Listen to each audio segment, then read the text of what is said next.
Muito boa noite. É com alegria que mais uma vez aqui nos encontramos, nesta casa que nos é muito querida, né?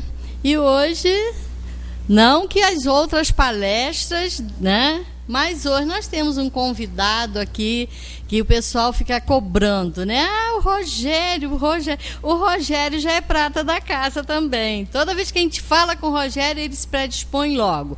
Rogério faz parte lá do Bezerra de Menezes, né? E também é o presidente do LAGE, o Lar Abrigo Amor a Jesus, né? Todos vocês sabem disso, todos vocês, sempre que tem alguma atividade lá, eu tenho certeza que vocês participam, né? E nós já agradecemos a presença dele, né? E vamos então já procurando nos interiorizarmos, nos harmonizarmos para fazermos a nossa prece e passarmos para o nosso irmão.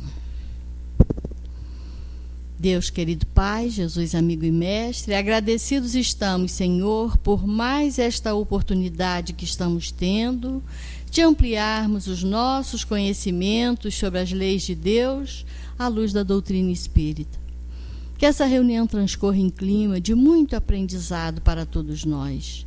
E o nosso irmão, que fará uso da palavra, receba a inspiração desses amigos espirituais que, por certo, aqui se encontram.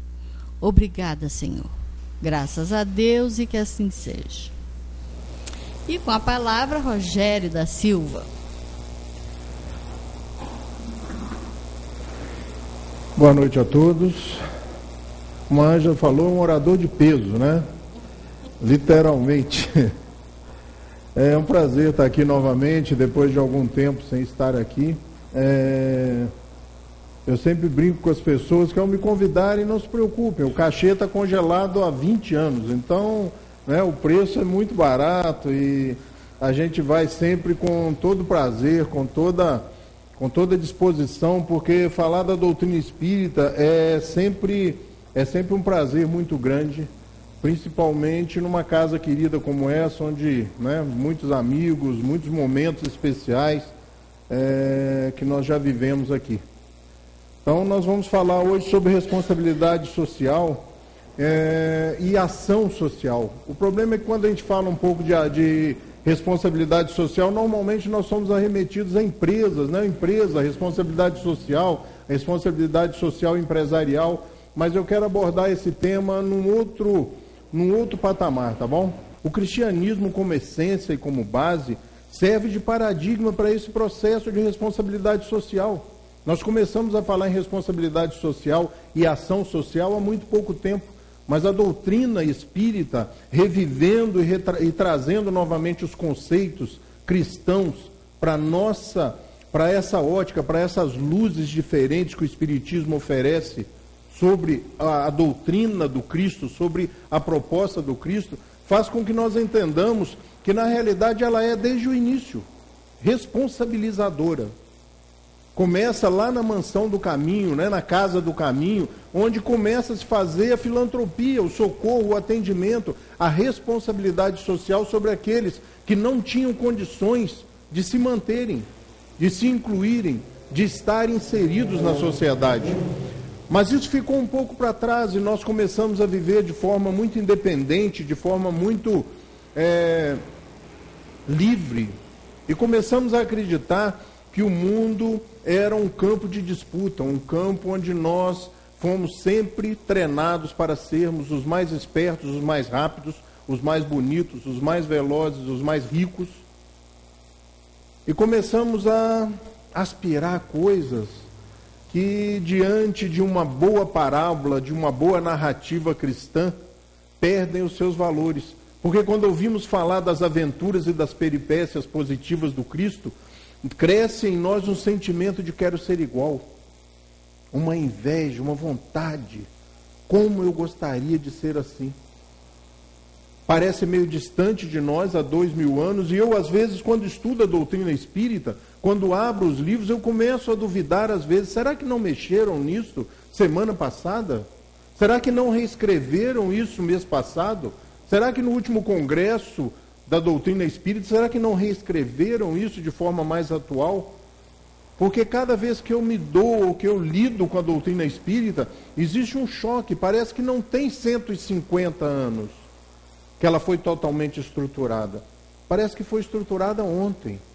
Né? E ela fala desses assombros, dessas coisas que nós estamos vivendo. São pessoas que não têm mais condições de morarem onde moraram várias de suas gerações. São pessoas que caminham e são forçadas a caminhar. É o êxodo humano, mas nós não estamos falando da Idade Média, nós não estamos falando da época das conquistas, não, nós estamos falando de mês passado, semana passada, de alguns dias atrás, de hoje, de agora, quando nós estamos aqui reunidos. A humanidade, depois de todos esses anos, depois de todo esse tempo e essa estrada de caminhada, continua a viver como vivia em alguns momentos há 3, 4, 5 mil anos atrás. A discriminação, o sectarismo, a intolerância, o partidarismo. Continuamos muitas vezes a nos relacionarmos com Deus como se nos relacionássemos ainda com aquele Deus arbitrário, com aquele Deus guerreiro, com aquele Deus que escolhia um povo, privilegiava um povo em detrimento de outro povo, que deveria ser sacrificado. Esse Deus morreu há muito tempo, porque deve renascer em nós, principalmente nós espíritas, num caso muito específico e especial, porque já fomos vanguarda. Quando o espiritismo começou e foi transplantado para o Brasil, nós éramos vanguarda, trazíamos conceitos que as pessoas não conheciam. Mas hoje não, quando você fala de reencarnação, recebe uma aula de um protestante. Quando você conversa com um católico convicto, ele diz para você numa conversa tranquila, eu devo ter sido em outra vida. Não, você não foi, a sua fé não aceita o processo da reencarnação. Mas isso já se incorporou, isso era um aviso dos espíritos superiores, que disseram a Kardec. Ela será o futuro das religiões. O espiritismo fugiu do centro espírita há muito tempo e nós continuamos a acreditar que somos uma minoria escolhida. Não. O espiritismo deve ser feito e processado fora da casa espírita. E quando nós vemos os acontecimentos no mundo aturdindo a toda a humanidade e a nós também, nós devemos olhar para isso com outros olhos, com olhos de espíritas, e analisarmos isso sobre as bases kardecianas, porque nós começamos a compreender que todo esse processo é um assentamento, é uma nivelação. São os últimos estertores da revolta, da incompreensão daqueles espíritos que ainda não compreenderam a finalidade de nós estarmos aqui e sermos seres gregários, de vivermos em grupo, de gostarmos de estar em grupo. Nós estamos vendo nos últimos dias o mundo pegar fogo. Mas o mundo não pega fogo só em Paris, só no Oriente Médio, só em alguns... Não, o mundo pega fogo aqui em Friburgo. O mundo pega fogo no Baixadão do Morro do Dedé, no Baixadão do Morro do Rui. O mundo pega fogo no alto da Rua Uruguaiana, quando dobra ali para Xingu, perto da Biquinha, ali pega fogo. E nós falamos de responsabilidade social.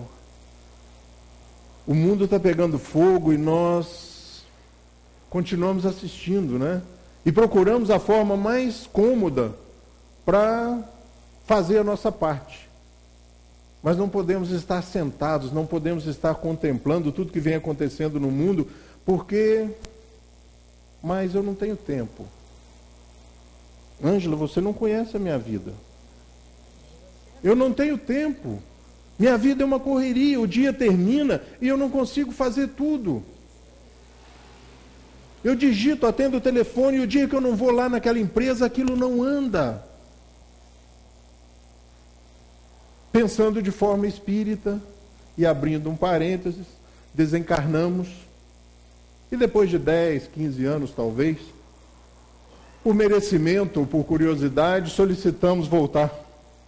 E nos é concedido normalmente, vamos lá ver. E você chega e para e se depara com um prédio maravilhoso, fala, não, mas a minha empresa não é aqui.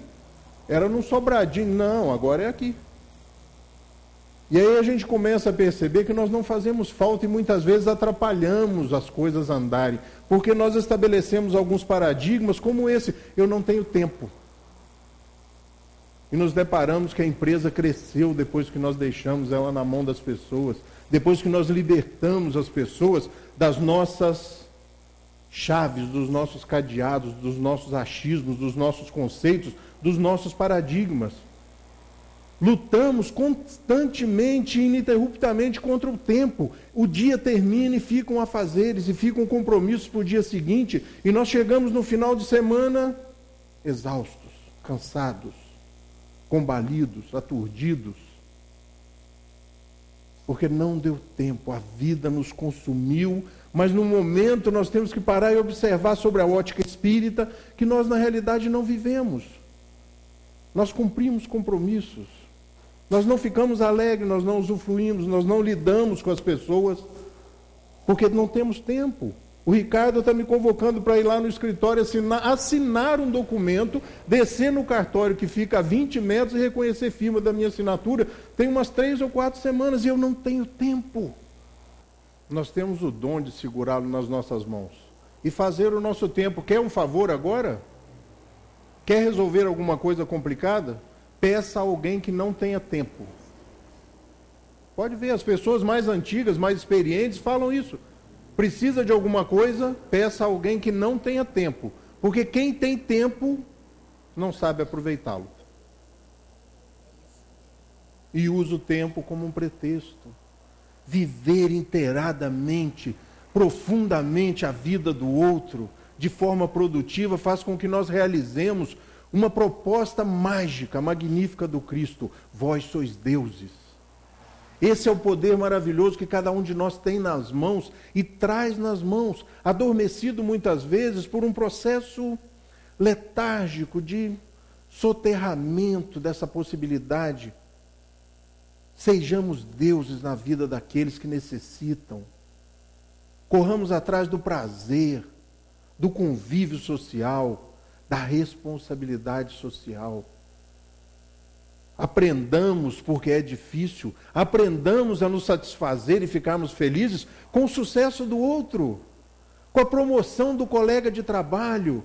Lutemos contra a raiva, contra a inveja. Por que não fui eu? Vá ao chefe e pergunta por que não foi você. Ele vai te dizer. Nas qualidades do outro. Porque o outro estudou, porque o outro se esforçou, porque o outro não tem horário. E nós não temos tempo. O Espiritismo tem que ser essa doutrina que faz com que nós acreditemos nas coisas impossíveis. Como eu? Já pensou? Eu vou tirar uma semana para escalar uma montanha? Isso é coisa de louco. Nós não nos aventuramos, nós temos medo da aventura. Adoramos a rotina. Levantamos sempre ao mesmo horário, tomamos sempre o mesmo café, saímos para o trabalho, retornamos a casa. Quando a empregada inova, nós a contrariamos. Mas por que você fez esse frango desse jeito? Eu gosto dele frito. Nós não nos aventuramos. Já comeu jiló? Nunca, mas detesto.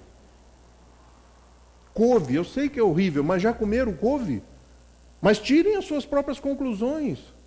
Porque tem gente que diz que adora couve. Para algumas pessoas, por exemplo, tem gosto de óleo diesel.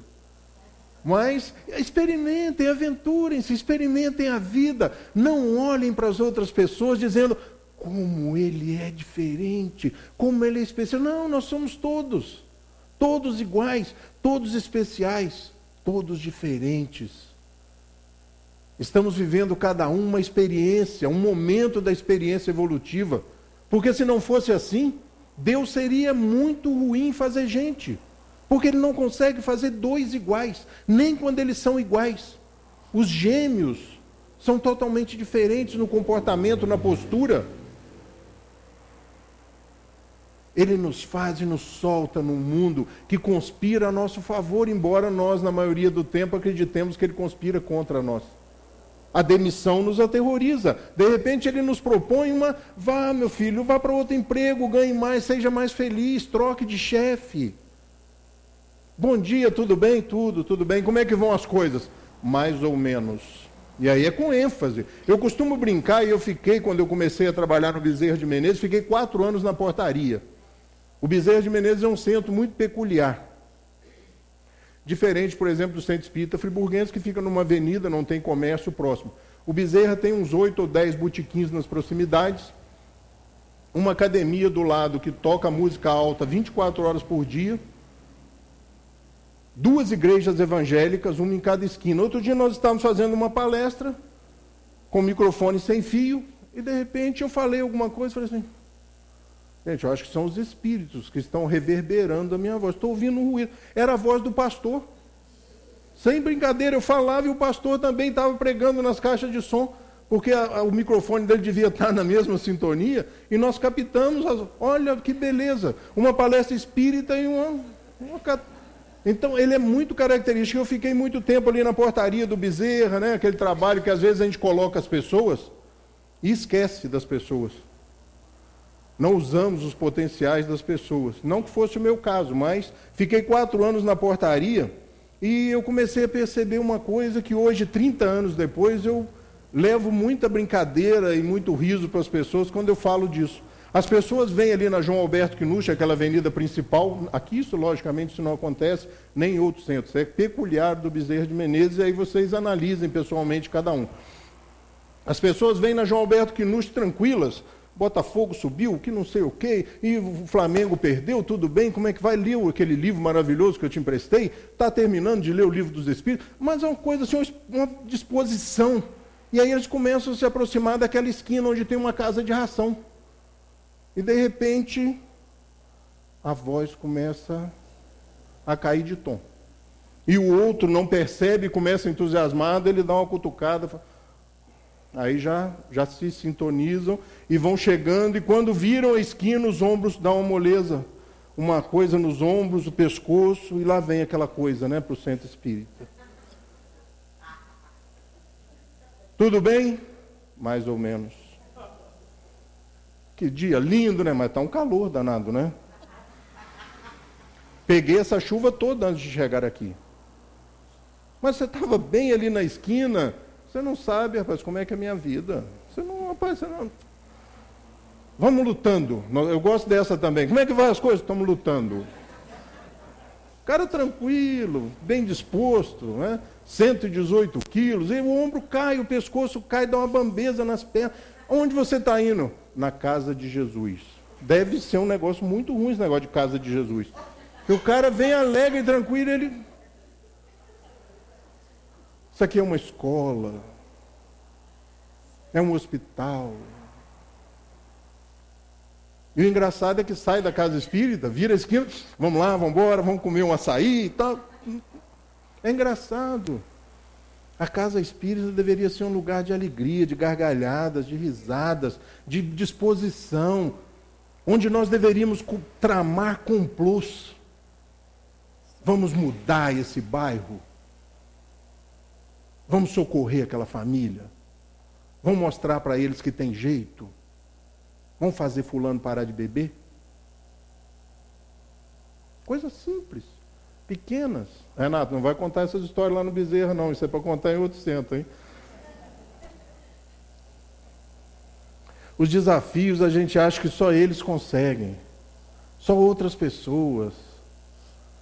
Só os escolhidos. Não. Que escolhidos? Quem é escolhido? Nós. Vós sois deuses. Ele não falou Pedro.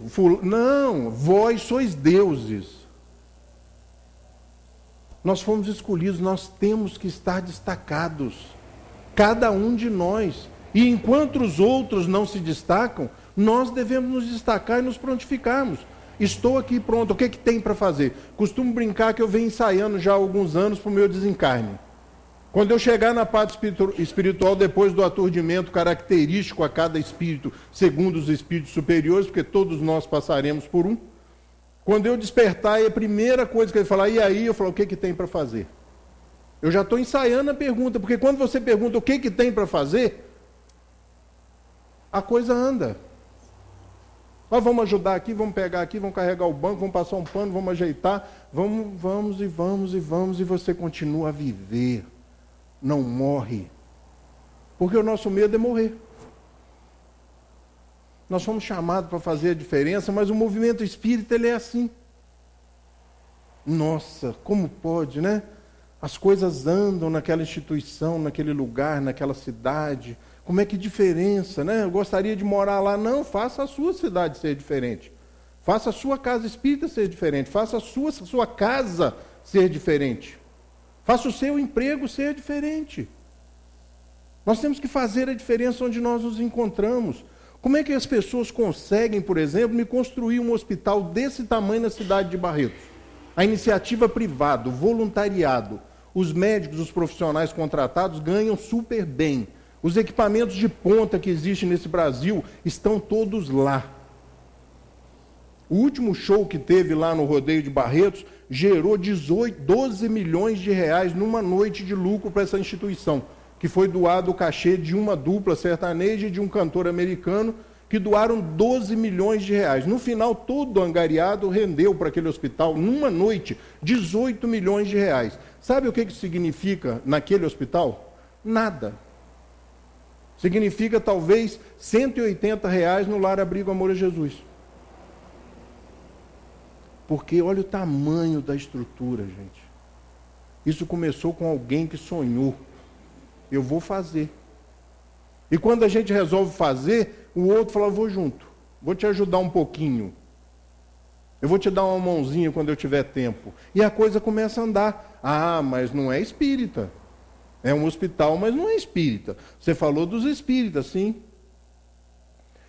Aí está a Mansão do Caminho lá em Salvador. No meio encravado, num bairro de pobreza e de miséria, está lá a Mansão do Caminho. 12 mil atendimentos diários. Tirando crianças da rua, profissionalizando pessoas, fazendo pré-natal, fazendo banco de leite materno, tem tudo dentro daquela instituição. Como é que funciona? Voluntários. Voluntários. Quem são os voluntários? As pessoas que falam assim, eu vou lá ver como é que é esse negócio. Vou lá ver se eu posso ajudar. Eu vou dar 1 hora. Mas só isso? Não. Tem as casas André Luiz. Espalhado pelo interior de São Paulo, Rio de Janeiro, não sei aonde. Sinônimo e referência no que se propõe a fazer. Como é que funciona? Basicamente de voluntários. Ação social é isso. As pessoas vão lá e dão 1 hora, 2 horas. O médico passa lá um dia, fala, um dia de tarde eu tenho tempo lá no consultório e eu vou lá dar consultas. E mudam o cenário, mudam o cenário. Ah, mas são instituições, e essa? Médicos Sem Fronteiras, atuando em 74 países. Anotem, eu já falei em algumas casas espíritas, estou ficando comprometido. Eu vou vender umas férias minhas e vou para a África trabalhar com esses caras. Mas você não é médico. Não, mas tem gente que tem que carregar os doentes, tem que segurar para dar vacina, tem que consertar os carros, tem que limpar, tem que faxinar. Eu vou lá porque eu quero ver. Eu quero ver com os meus próprios olhos. Participar, se envolver, se aventurar. No primeiro momento dá uma preguiça danada. Não dá uma preguiça. Eu vou mesmo. Os convites, às vezes, são disparatados, são absurdos. Tem uma campanha, não sei aonde, vamos lá ajudar, vamos, que hora é? Domingo, 8 horas da manhã. Gente, na hora do Globo Rural. Como é que eu vou? Eu adoro ver o Globo Rural. Não, mas se a gente for lá pelas 9? Não, mas 9 horas começa... Nem sei mais o que começa, porque eu tenho andado tão ocupado que eu nem sei mais o que começa. E a gente tem outras desculpas. E não participa. E fica assistindo pela televisão a ação dos outros e dá uma coisa dentro da gente. Criança Esperança, a maior campanha do Brasil, termina sábado, termina domingo, meia-noite. Fala, temos que ajudar, hein? Temos que ajudar. Termina hoje e de meia-noite não ajudou. Não, mas tem jeito agora pela internet. Ah, dá um trabalho danado. Esse negócio de internet, tem que entrar no site, dar um número do meu cartão, vá que clonem o meu cartão. Já pensou? Eu vou lá cheio de boas intenções. Sim, vir para o centro também é muito perigoso. Sair de Conselheiro para vir na cidade é uma aventura, assim, hoje é uma aventura para poucas pessoas. Porque algum tempo atrás nós ouvimos os noticiários maravilhosos que existem à tarde, né? Aqueles jornalismo vespertino, que você olha e fala assim, meu Deus do céu, São Paulo acabou, os bandidos tomaram conta. Porque eles propagam o terror. E ali passa, às vezes, olha, hoje em São Paulo, 420 quilômetros de engarrafamento. Aquilo dava uma inveja na gente. Falei, meu Deus do céu, aqui em Friburgo não tem isso. Agora não. Agora nós já temos os engarrafamentos das marginais do Bengala. É igual. Hoje eu saí de Conselheiro, cheguei aqui tão cedo que eu me assustei. Cheguei antes das 7. Eu nem me preocupei que era domingo. Para mim, agora, todo dia é igual, porque eu moro em Conselheiro e trabalho na cidade, tem negócio de olaria. Então, eu desfruto desse prazer maravilhoso do trânsito o dia todo. E se você não tiver uma boa companhia, né, no rádio, no CD, no MP3, você pira, mesmo sendo espírita. A vida vai mudando e o mundo está mudando numa velocidade que a gente começa a esquecer algumas outras coisas que a casa espírita tem.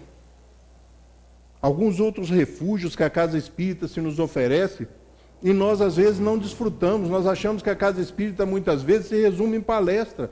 Não, a casa espírita tem alguns trabalhos muito interessantes que podem fazer com que nós despertemos para uma outra realidade. A casa espírita é esse banco de dados, essa sustentação que muitas vezes falta em nós, para que nós nos aventuremos de forma positiva na vida. E possamos sair dessa coisa de achar que é só o outro. Viu o trabalho de Ciclano? Nossa, que beleza, né? Olha, a Xuxa tem um instituto.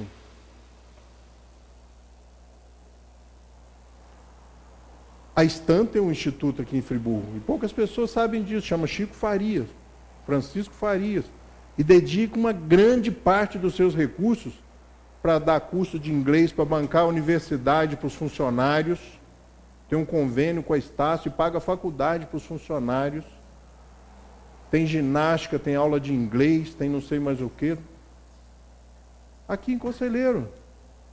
E Conselheiro é uma coisa interessante, né? Porque minha mulher me chamou a atenção para isso outro dia, porque tem muita gente que mora em Friburgo e acha que Conselheiro é um lugar distante e longe, né? E perdido no mundo. Ela comentou com um amigo, falou, sabe que tem 20 anos que eu não vou lá? Que eu moro em Conselheiro há muitos anos, e realmente, quando você ia à cidade, eu vou na cidade, né? Se despedia da família, das crianças. Agora não, tudo ficou mais perto, né? Nós estamos integrados no mundo, o mundo vai mudando, e a gente vai percebendo com muita dificuldade que a nossa vida de espírita, ele deve se basear numa coisa mais interessante, mais projetada, né? São os desafios do centro espírita no 3º milênio, que é esse processo de espiritualizar, qualificar, humanizar, de fazer com que as pessoas saiam da casa espírita dispostas a fazer algo diferente. Mas quem sou eu? Viram que deu falar que não tem tempo, né? O Mário Quintana nos puxou a orelha e nos fez reflexionar sobre o que é não ter tempo. Nós somos capazes de nos agregarmos a qualquer entidade, a qualquer coisa, a qualquer projeto positivo e sentir o prazer que as pessoas sentem. Outra coisa que muitas vezes o centro espírita vem parando é de falar de espiritismo. Nós ouvimos palestras maravilhosas das pessoas que foram no congresso não sei aonde, que leram um livro não sei qual, que visitaram não sei o quê, que foram no seminário não sei aonde. E no final, quando termina, você fala, né, agora nós vamos, não faz o link, fica na periferia, fica na ciência. Alguns anos atrás eu estava assistindo é uma arte que algumas pessoas têm, um talento especial que algumas pessoas têm, que eu tenho muito bom, e aí não tem modéstia nenhuma, que é trocar de canal. A Sky, essas televisões, isso é uma coisa maravilhosa que inventaram, gente. Eu já senti que a musculatura da mão até já aumentou. Porque eu fico ali, ó, não tem ninguém. Eu disputo com qualquer um aí, quem troca de canal melhor do que eu. E eu estava lá, ó, minha mulher fala que eu estou na caixa do nada. Que eu não estou vendo nada, estou só pensando, e por não falar que estou fazendo nada, eu fico trocando o canal. E aí, de repente, eu passei por um canal. Isso é até para lembrar que as pessoas mudam. Que as pessoas, nós não podemos julgar definitivamente as pessoas. Que elas sempre temos que deixar uma porta aberta e uma possibilidade dela mostrar que mudou. E eu estou trocando de canal, de repente passou uma figura enigmática assim, eu já estava 2 canais na frente. Quando o cérebro acompanhou a troca de canal, já estavam os 2 na frente. Eu voltei rapidamente, a princípio eu pensei que era o Sivuca. Hermeto Pascoal, eu acho que já desencarnou. Falei, não é. E voltei, era o Valdo Vieira. Lembram do Valdo Vieira? Um personagem antigo, psicografou livro com Chico Xavier, coisa. Sumiu. E lá estava ele, com aquela barba branca, cabelão branco. Parecia mesmo Sivuca ou Hermeto. Era uma mistura de Sivuca com Hermeto. Ele desencarnou agora, há pouco tempo. Uma roupa meio parecendo um linho, assim. E eu dei uma parada e ele falou assim... O Espiritismo, isso tem muito tempo, gente. O Espiritismo não é filosofia. Eu já larguei o controle remoto. O Espiritismo não é ciência. Opa! O Espiritismo não é religião. Agora eu quero ver como é que isso termina, né? Agora pode acontecer o que for. Bombardeio, atentado em conselheiro que eu não desligava a televisão. O Espiritismo é sim, depois de fazer um silêncio, assim, aquele silêncio do orador que chacina a alma de quem está assistindo. O Espiritismo é sim a junção equânime desses 3 conceitos. Eu falei, graças a Deus, graças a Deus. E continuei a trocar de canal. Porque o Espiritismo, ele é isso. Se nós não observarmos a ciência, não é Espiritismo. Sem a filosofia, não é Espiritismo. E sem a religiosidade, não é Espiritismo. Mas um deles somente não é. Mas os 3 juntos, ele forma exatamente isso. Que é motivador. É entusiasmante. Nós temos que sair da casa espírita e coitado daquele bêbado, daquele pedinte, daquele mendigo que nos encontrar quando nós saímos da casa espírita. Nós vamos socorrê-lo mesmo contra a sua vontade. Fala, agora eu vou te levar para o abrigo Amor a Jesus. Não, eu não quero ir, não, agora você vai, que eu tenho que te ajudar. E nós nos entusiasmamos. Mas a gente mora longe do centro espírita. E sai do centro falando banalidades, conversando, né? Amenidades. E deixa passar a oportunidade. Então a casa espírita que tem os treinamentos, que tem os cursos, que tem a preparação do profissional. Do profissional de quê? Do profissional de sair para a rua e falar de espiritismo. Kardec fala, em certo ponto das obras básicas com os espíritos, o que pensar dos detratores, dos inimigos do espiritismo. E sabe o que os espíritos respondem para ele? Lógico que todos nós sabemos, né? Os maiores inimigos do espiritismo são os espíritas, que não conhecem a doutrina e se arvoram a falar em seu nome. Somos nós mesmos. Ser espírita hoje é status. Quer experimentar? Chegue numa festa, converse, fale. Ah, mas qual religião? Você sou espírita. Forma uma roda. E não é para linchamento. É as pessoas, o negócio, rapaz, eu senti um calafrio semana passada e eu estava vindo para cá hoje, de repente... Eu falei, não, espera até amanhã, de repente é um resfriado que você está pegando, porque as pessoas pensam que qualquer coisa são os espíritos, né? Eles acham que o espírito não tem nada para fazer, que é só subjugar as pessoas, atormentar as pessoas. Não, eles têm muito serviço, muita coisa para fazer. Então nós devemos sensibilizar, responsabilizar, educar aonde? No centro espírita? Não, lá fora. Nós temos que levar a doutrina espírita lá para fora. Falar de espiritismo no centro espírita é fácil. Porque nós temos um grande compromisso, gente. Nós temos um grande compromisso e ele está nas nossas mãos. Nós ouvimos muito falar do reino de Deus, mas quem vai construir? Quem vai fazer?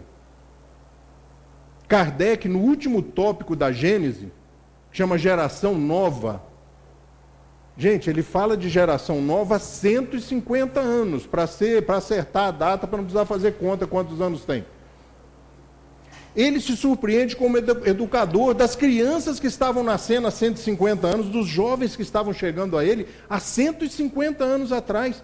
Ele já detecta naqueles jovens uma geração nova, propensa à mudança dos seus paradigmas, a mudar o mundo. E nós estamos fazendo o quê? 150 anos vai dar aí 6 gerações, 7 gerações. Nós estamos fazendo o quê? Nós somos quem? Se ele já detectava a geração nova há 150 anos, nós somos quem? Nós somos as pessoas que vão mudar e construir o reino de Deus. Não tem esse negócio, não, eu tenho que me preparar. Quanto tempo você está no centro espírita? Não, estou uns 30 anos. Meu Deus do céu, esse negócio de reencarnação é verdade, mas também não precisa esperar tanto, né?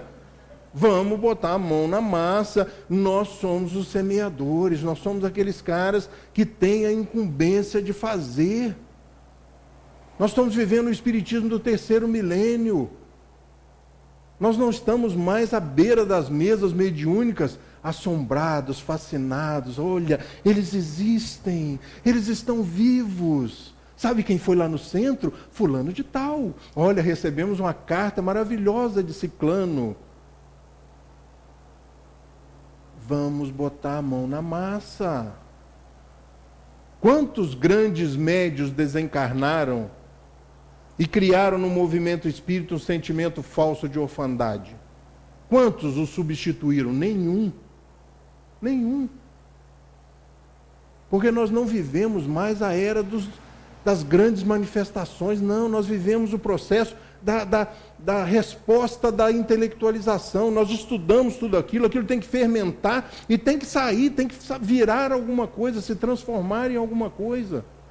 É hora de colocar em ação todos esses conceitos maravilhosos. Experimente, estude, vá aos livros, aventure-se, vá aos livros, estude. Os livros estão aí abertos a cada um de nós. A doutrina espírita não tem mestres, não tem iniciados, não tem esse processo de exoterismo. Não são os iniciados, não, cada um de nós. Estude na ordem certa, aprenda. Ah, mas eu não tenho tempo. Olha o Mário Quintana, hein? Kardec teve tempo de compilar, estruturar, escrever e estudar. Ele só fazia isso, será? Não, ele era professor, tinha suas atividades.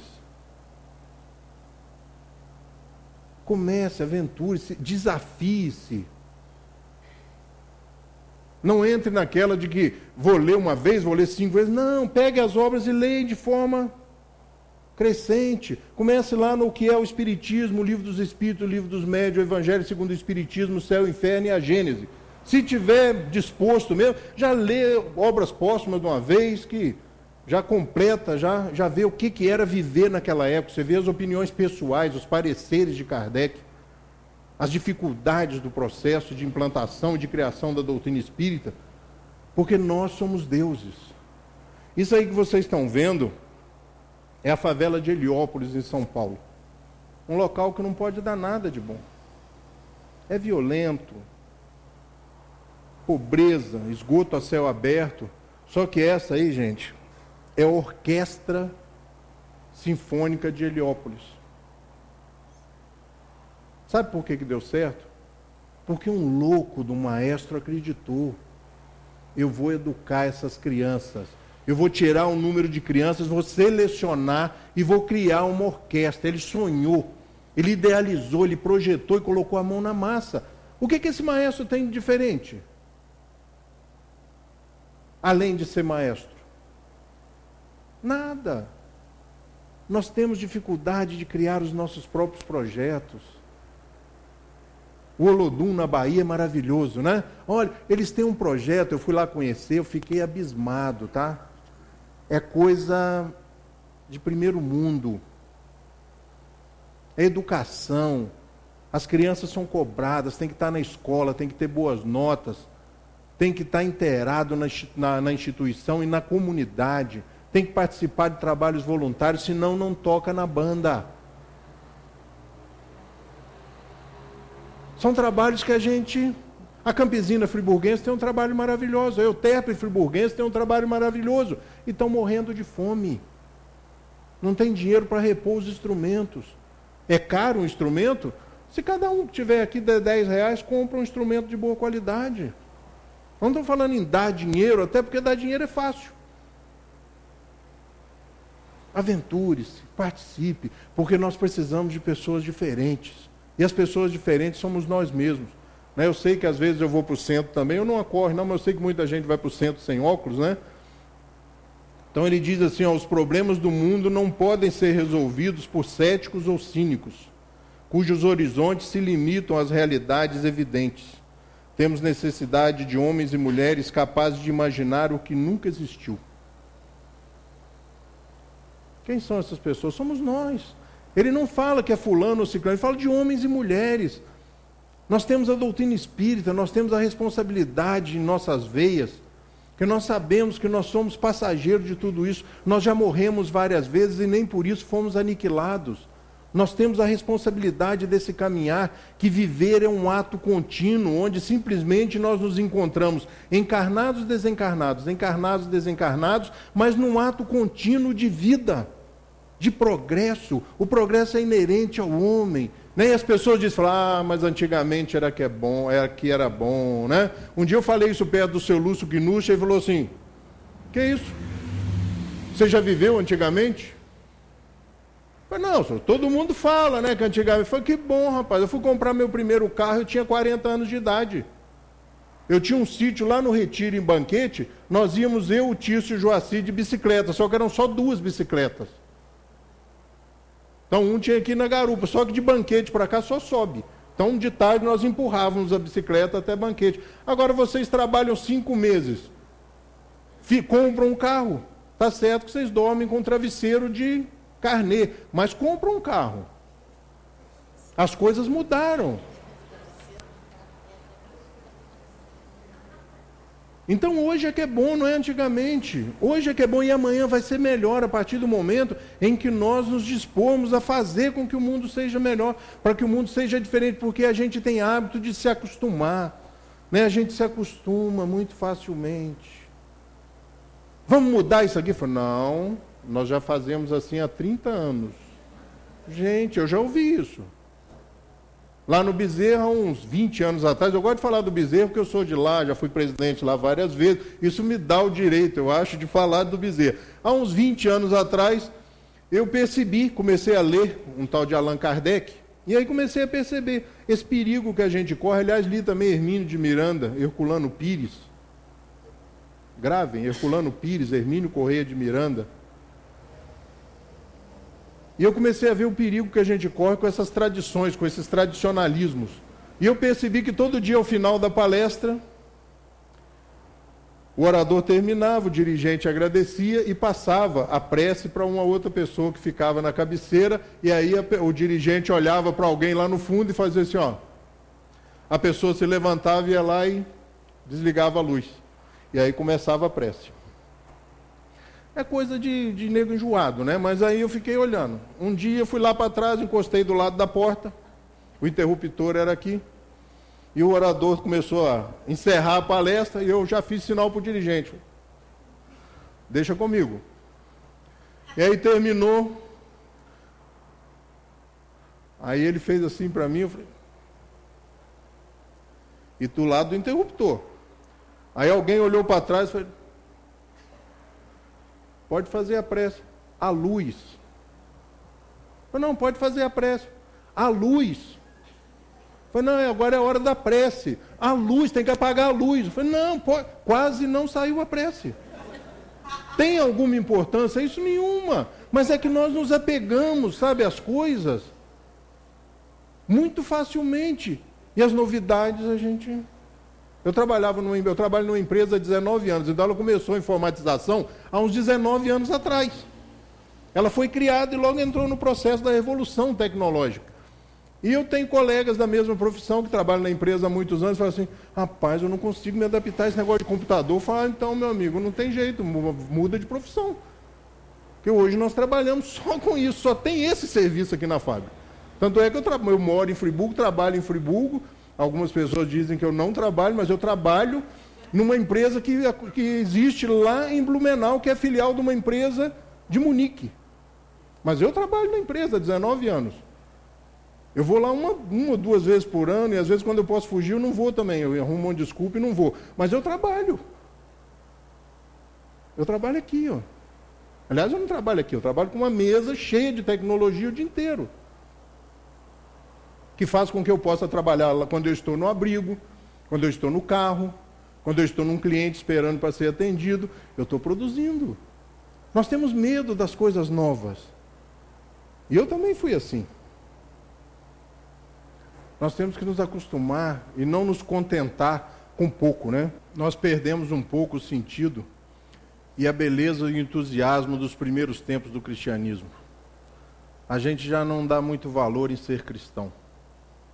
Se perdeu no tempo, se perdeu nas andanças, na atribulação do dia a dia, na correria. E algumas frases nos chocam. E ela diz assim, ó: dê ao mundo o melhor de você, mas isso pode não ser o bastante. Dê o melhor de você a si mesmo. Veja você que no final das contas é tudo entre você e Deus. Nunca foi entre você e os outros. E é isso, o desafio da vida é isso. Nós temos em nossas mãos o mundo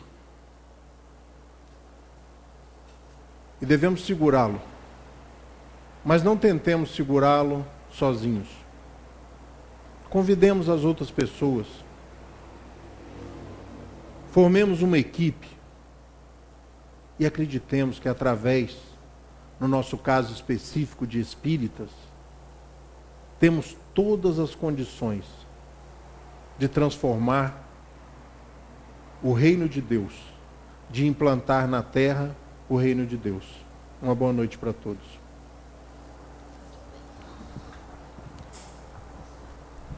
Valeu a pena, né? Coisa boa a gente receber essa injeção de ânimo. Todos nós só temos a agradecer ao Rogério, né, a participação nessa noite, a Kardec, por nos ter deixado essa doutrina fantástica que nos renova a cada dia, que tenhamos olhos de ver e ouvidos para ouvir, para entendermos essa mensagem que nos foi passada. São mensagens de otimismo, de vontade de ir em busca dos nossos semelhantes, não deixarmos passar as oportunidades que constantemente nos batem à porta. Às vezes é através de um sorriso de uma criança, de uma mão que nos é estendida e nós passamos a largo. Vamos observar o que temos feito com essa doutrina nas nossas vidas. Será que está fazendo diferença?